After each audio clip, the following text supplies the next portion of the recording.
قال سيدنا رسول الله صلى الله عليه وآله وسلم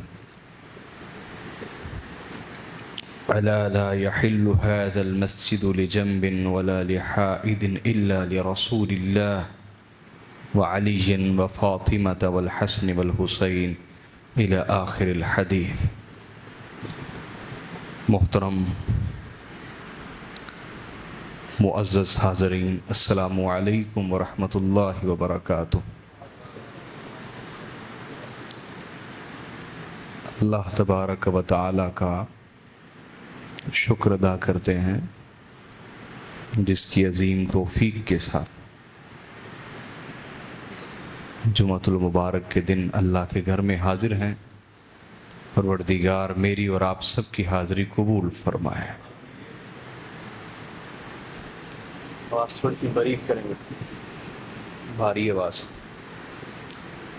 حاضرین محترم،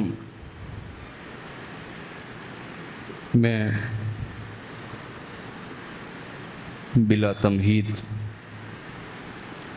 جو ہمارا موضوع چل رہا ہے احادیث کی روشنی میں فضائل اہل بیت رسول اور ان کی سیرت سے ہم اکتساب فیض کر رہے ہیں، اکتساب نور، روشنی حاصل کر رہے ہیں۔ اسی پہ آ جاتا ہوں۔ حضرت ام سلمہ رضی اللہ تعالی عنہا روایت کرتی ہیں۔ کون بولیے؟ حضرت ام سلمہ، یہ حضور علیہ الصلوۃ والسلام کی زوجہ مطہرہ ہیں، حضور کی بیوی ہیں، زوجہ ہیں۔ فرماتی ہیں قال رسول اللہ صلی اللہ علیہ وآلہ وسلم، کہ اللہ کے رسول صلی اللہ علیہ وسلم نے ارشاد فرمایا الا لا يحل هذا المسجد لجنب ولا لحائد۔ فرمایا خبردار ہو جاؤ، آگاہ ہو جاؤ، کسی شخص کے لیے حلال نہیں ہے کہ وہ میری اس مسجد میں، مسجد نبوی میں، مسجد نبوی میں حالت جنابت میں آئے یا حالت حیض میں آئے۔ حالت جنابت وہ حالت ہے، وہ کیفیت ہے جب انسان پر غسل فرض ہو جاتا ہے احتلام کے سبب یا بیوی سے قربت کے سبب، اور حیض ایک ایسا عارضہ ہے جو اللہ تعالیٰ نے بنت آدم کے ساتھ، حضرت آدم کی بیٹی کے ساتھ جوڑ دیا ہے، جس کو ماہواری کہا جاتا ہے، مینسٹریشن کہا جاتا ہے، حیض۔ اور یہ اللہ کا نظام ہے کہ جب ایک خاتون حاملہ ہوتی ہے تو اس کو اپنے جسم کا اضافی کوئی خون استعمال نہیں کرنا پڑتا، بلکہ وہی خون جو اس کے جسم میں باقاعدہ اضافی بن رہا ہوتا ہے، بلوغت کے ساتھ ہی، جوان ہونے کے ساتھ ہی، وہی خون اس کے بچے کی پرورش کا سبب بن جاتا ہے۔ تو یہ خدا تعالیٰ کی حکمت ہے۔ کیا ہے بولیے؟ حکمت۔ اب یہ دونوں حالتیں ایسی حالتیں ہیں جن کو ناپاکی کی حالت کہا جاتا ہے۔ کیا کہا جاتا ہے بولیے؟ مثلا کسی مرد پہ غسل فرض ہو گیا تو اب وہ ناپاکی کی حالت میں ہے۔ کس حالت میں ہے؟ یعنی یہ ناپاکی کوئی ظاہری ناپاکی نہیں ہے، بلکہ ایک معنوی، ایک میننگ فل، ایک شرعی ناپاکی ہے یہ۔ یعنی اگر کوئی شخص اپنا جسم دھو بھی لے، صاف ستھرا کر لے، کپڑا اتنی جگہ سے دھو لے یا کپڑے چینج بھی کر لے، تو جب تک وہ شرعی غسل نہیں کرتا تو وہ معنوی طور پر، شرعی طور پر ناپاک رہے گا۔ کیا رہے گا؟ تو یہ کوئی ظاہری ناپاکی نہیں، بلکہ ایک شرعی معنوی ناپاکی ہے، ایک شرعی اور معنوی، جس کو سمجھا جا سکتا ہے، ایک معنوی چیز ہے۔ تو اس ناپاکی کی حالت میں کسی بھی انسان کے لیے جائز نہیں ہے کہ وہ مسجد نبوی میں آیا آقا علیہ الصلوۃ والسلام فرما رہے ہیں. لیکن یہ حکم مسجد نبوی کے ساتھ خاص نہیں ہے. کوئی بھی مسجد ہو تو اس میں حالت جنابت میں نہیں جایا جا سکتا. اگر کسی عورت کو حیض آ جاتا ہے، ماہواری ہے، مینسز ہیں، تو اس حالت میں مسجد میں نہیں جا سکتی. تو کیونکہ یہ ایک ناپاکی کی کیفیت ہے. یہ کیا ہے بولیے؟ ہاں پھر میں نے بتا دیا، یہ ایک ظاہری نہیں بلکہ ایک مانوی ناپاکی ہے. کیا ہے؟ میں ایک گھر گیا، میری فیملی بھی ساتھ تھی، تو ان سے مصلی مانگا تو وہ خاتون نے میرے گھر والوں سے کہا کہ میں تو حیض سے ہوں تو مصلی کیسے پکڑاؤں. تو انہوں نے مجھے بتایا تو میں نے کہا سبحان اللہ، یہ جہالت ابھی تک باقی ہے، یہ جہالت. تو حضرت عائشہ صدیقہ کو بھی آقا علیہ الصلوۃ والسلام نے فرمایا تھا کہ میرا مصلی پکڑا دو. یہ صحیح بخاری اور مسلم کی متفق علیہ روایت ہے. تو توجہ کیجئے، میں جو عرض کر رہا ہوں. تو آقا علیہ الصلوۃ والسلام نے فرمایا عائشہ میرا مصلی پکڑا دو. انہوں نے کہا یا رسول اللہ انی حائدہ یا انی حائد، میں تو حیض سے ہوں، میں تو حضور علیہ الصلوۃ والسلام نے فرمایا حیض تیرے ہاتھوں میں تو نہیں ہے نا، حیض تیرے ہاتھوں میں تو نہیں ہے، مصلی تو پکڑا دو نا. تو یہ ہزاروں سالوں کی سوچ کو چینج کیا رسول اللہ نے. یہ کوئی چھوٹی بات نہیں تھی. آپ کو معلوم ہے پچھلے 40-50 ہزار سال سے یہود کی تاریخ چلی آ رہی تھی، اور یہود میں یہ تصور پایا جاتا تھا کہ اگر کوئی عورت حالت حیض میں چلی جائے یا نفاس، برتھ بلڈ جو ہے، پیدائش کے ساتھ جو خون آتا ہے، جب وہ عورت کو آنا شروع ہو جائے تو وہ عورتوں کے لیے انہوں نے ایک الگ جگہ مخصوص کی ہوتی تھی. وہ خواتین کو وہاں چھوڑ آتے تھے، عورتوں کو گھروں میں رہنے نہیں دیتے تھے، منحوس سمجھتے تھے. ان کو وہاں چھوڑ آتے تھے، ان کے برتن علیحدہ ہوتے تھے، ان کا کھانا پینا سب علیحدہ ہوتا تھا. یہ ہزاروں سالوں کی سوچ کا دھارا چینج کیا ہے رسول اللہ نے. اس لیے میں کہہ رہا ہوں دھیان سے بات کو سنا کریں، سمجھا کریں. جبکہ جو کرسچنز تھے، عیسائی تھے، وہ اس کے الٹ کرتے تھے.